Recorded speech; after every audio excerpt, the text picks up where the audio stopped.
Dear viewers, after a stellar post-COVID rebound, the Indian economy growth is showing signs of sobering.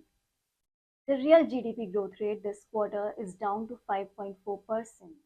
This is much lower than the most conservative forecast or expectation. This was mirrored in India Incorporation earnings growth in September quarter as well, that was at its weakest since the pandemic.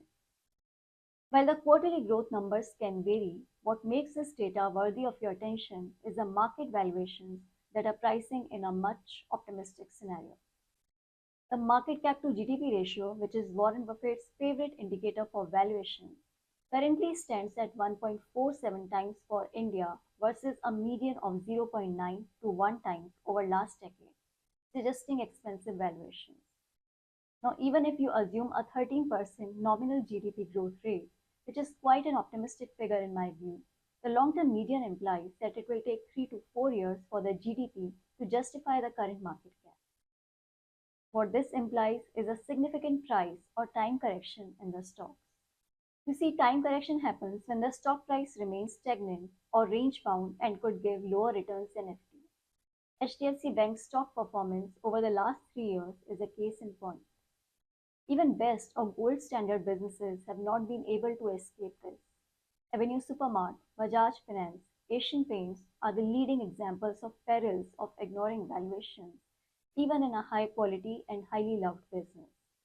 And when it comes to price correction, I think it will be a reality for many stocks, especially in small cap space. You see, the combined earnings for companies in the small cap index is 36% of the combined earnings for Sensex companies.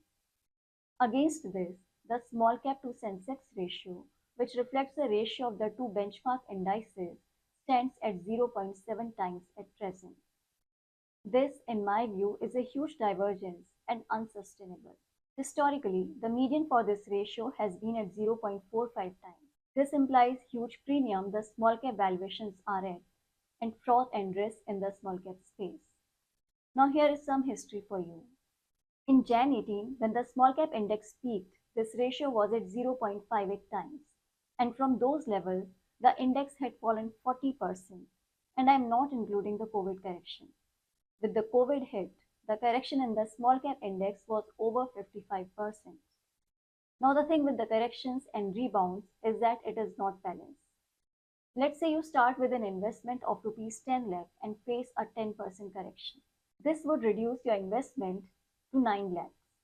To make it back to 10 lakhs, your investment needs to grow at 11.1%.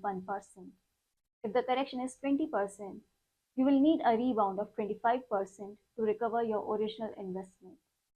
The required rebounds for 40% and 60% correction stands at 67% and 150% respectively.